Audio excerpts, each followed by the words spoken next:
cuman satu dalam pandangan Tiang tidak bisa dirubah, yaitu Pancasila. Pancasila. Itu tidak ada tawar-menawar lagi itu. Sumber dari segala sumber hukum. Gitu.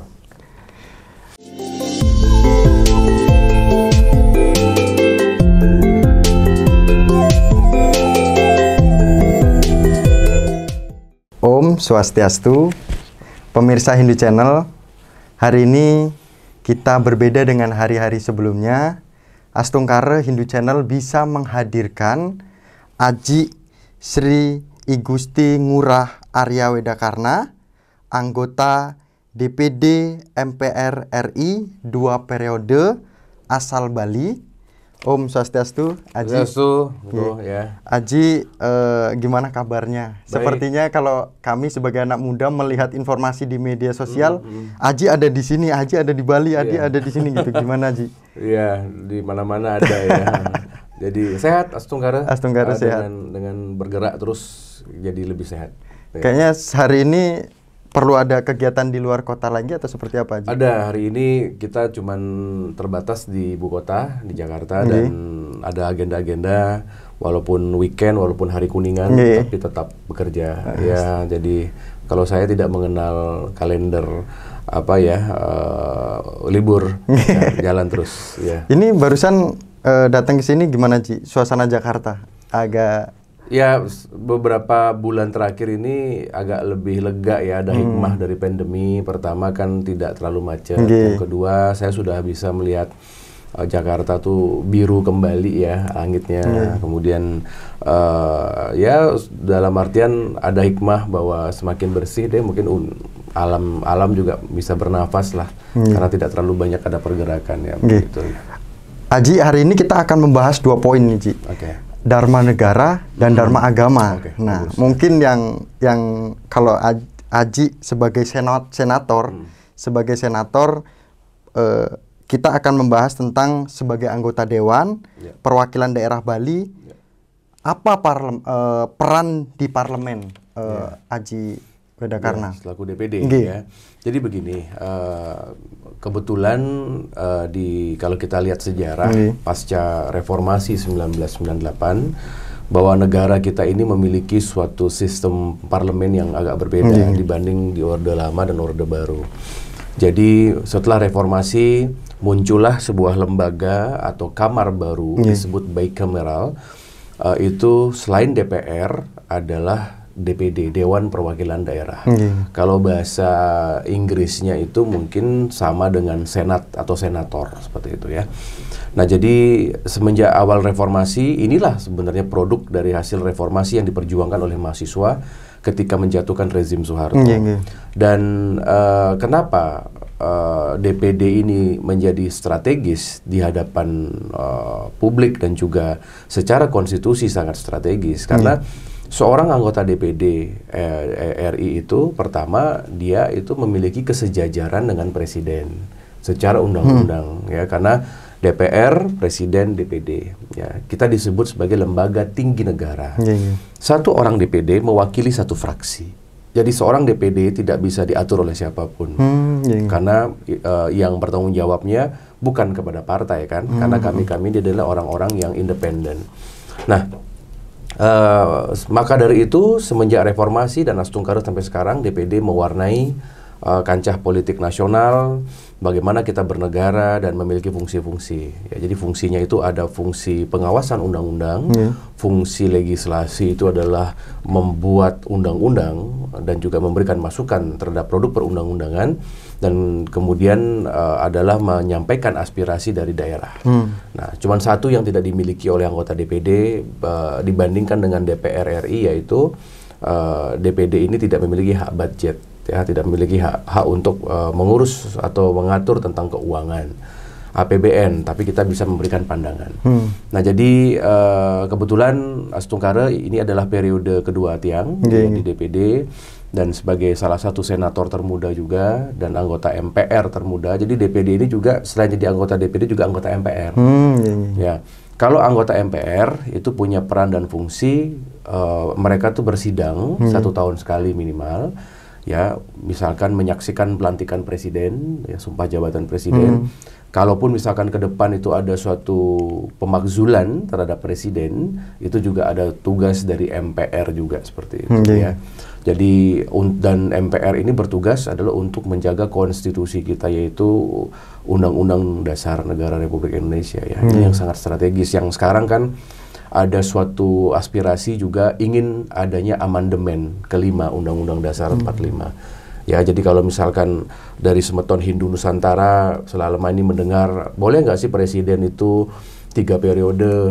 Atau itu boleh lagi, lagi hits kan? Lagi hits. Boleh nggak misalkan presiden jangan dipilih kembali oleh rakyat, tapi langsung dipilih oleh parlemen saja, atau lewat partai, atau lewat apapun.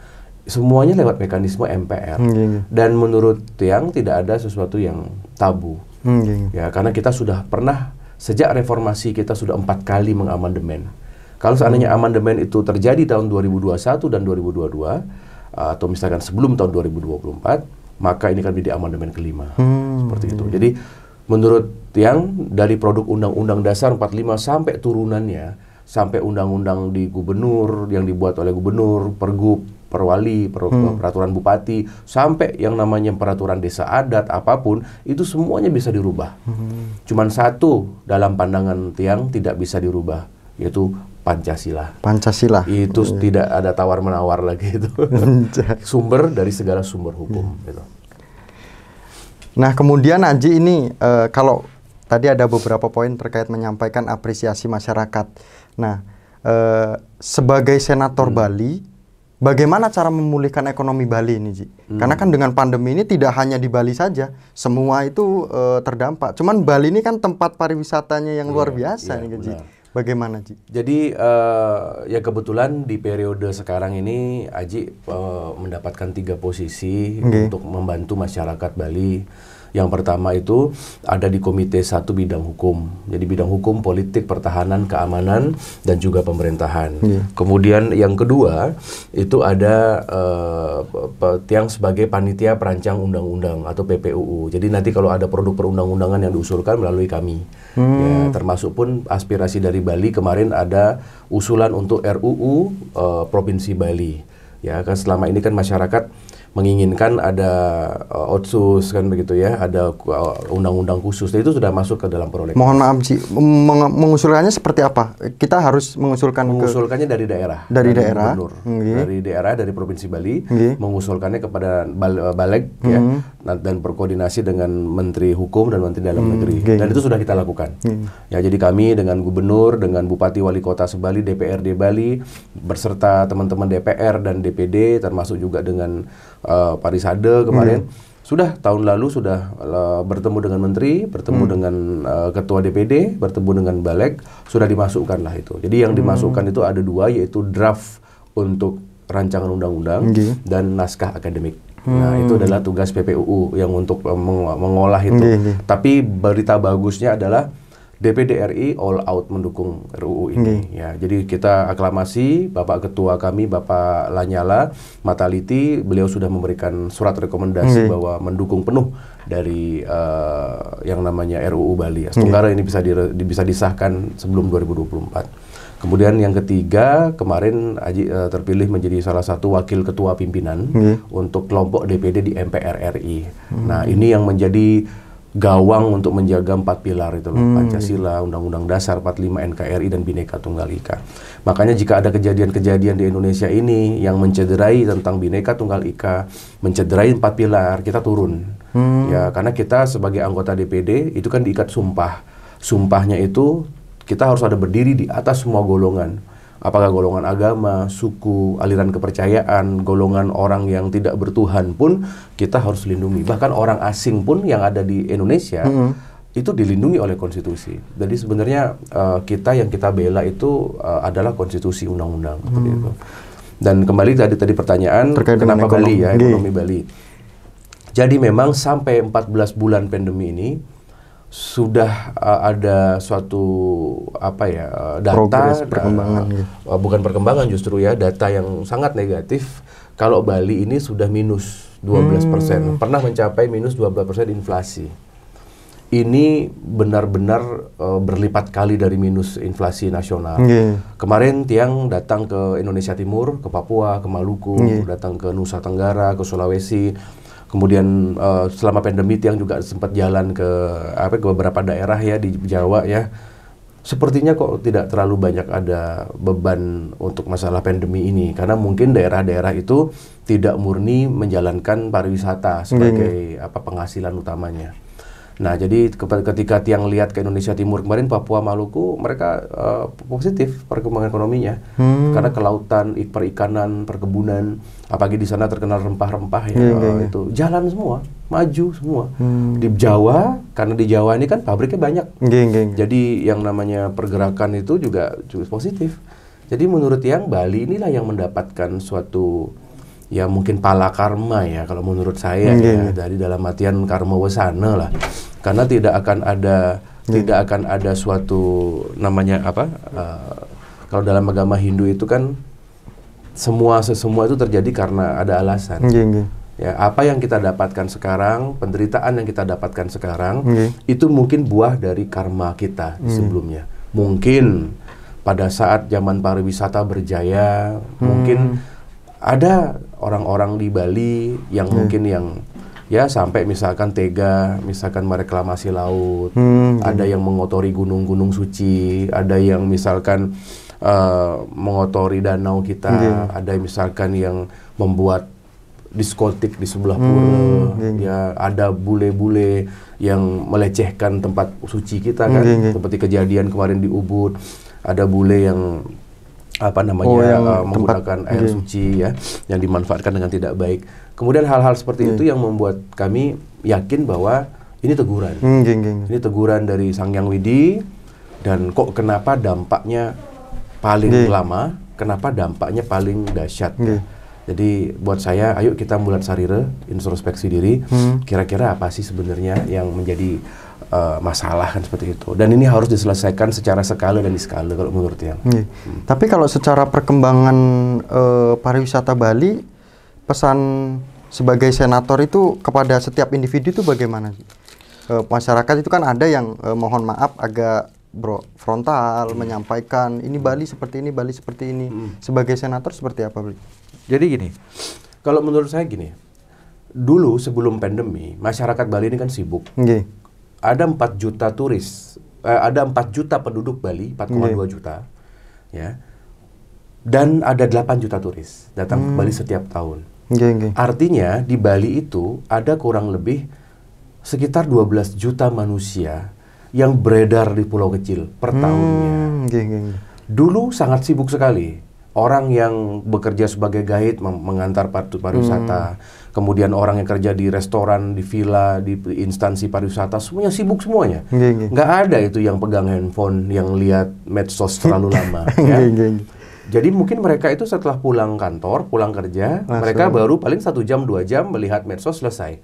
Sekarang dengan matinya pariwisata dan di angkanya sudah di atas 90%, masyarakat itu kan bengong, nggak ada pekerjaan. Apa yang dilakukan? Mengurangi stres. Mereka akhirnya mereka lebih fokus kepada gadget mereka. Dan ketika mereka melihat suatu masalah, sebenarnya masalah kecil, itu akhirnya karena saling share, kemudian belum lagi hoax, belum lagi dari belum terbiasanya kita ini kan trikaya parisuda kan begitu. Kan kita ini kan terlalu banyak teori trikaya parisuda, berpikir yang baik, berkata yang baik, berbuat yang baik. Tetapi di medsos itu kadang-kadang pelampiasan itu tidak jalan. Bagaimana Anda mengatakan diri Anda sebagai seorang Hindu, tetapi Anda tidak berkata yang baik? Kita boleh marah dengan COVID, kita boleh kecewa dengan penanganan dari pemerintah, tetapi kan kita perlu sesana sebagai seorang manusia Hindu untuk berbicara yang baik. Tetapi kembali kepada pesan dari Dewa Wisnu dalam Bhagavad Gita, pesannya apa? Wahai Arjuna, satu-satunya yang bisa mengangkat dirimu dari kebodohan itu cuman pendidikan. Jadi kalau orang-orang sama seperti orang-orang seperti Bung ya, seperti Anda gitu, seperti saya, seperti mahasiswa-mahasiswa di Jakarta Kita ini kan orang rantau, kita ini orang-orang berpendidikan tinggi. Kita ini udah sekolah loh. Sekolah, pagi sekolahnya sampai S1, S2, S3. Dengan berpendidikan tinggi itu minimal bisa berpikir, bisa kontrol. Bisa berpikir itu, oh nih kalau misalkan nih ada berita hoax tentang ekonomi nih, atau misalkan kemarin kebijakan, kalau di Bali ini kan banyak kebijakan yang sekedar himbauan-himbauan. Ya, misalkan himbauan, kemudian disuruh nyejer Pejati, ya, himbauan lagi, kemudian tutup lagi Bali, kan begitu. Katanya bulan September mau dibuka, udah disiapin semua promosi, di-cancel lagi. Kemudian kemarin pas hari menjelang akhir tahun 2020, sudah semangat nih orang Bali, ini kayaknya akan dapat domestik nih, wisatawan banyak akan datang ke Bali. Tiba-tiba cancel lagi, nggak jadi lagi. Nah, sebenarnya kalau buat saya, kalau menghadapi hal-hal seperti itu, ya kita kan pertama harus mulat sarire, kedua kita kecewa, tapi kita harus lampiaskannya dengan cara positif gitu loh. Tapi nggak usah maki-maki, misalkan bagaimana. Itu yang buat saya salah satu efek pandemi terparah. Kalau menurut saya, di Indonesia ya, bukan masalah sembakonya, bukan masalah jaminan sosialnya, karena pemerintah sudah usaha deh. Tapi yang paling ini adalah hoax, berita hoax itu luar biasa. Itu musuh sebenarnya, musuh utama kita sebenarnya.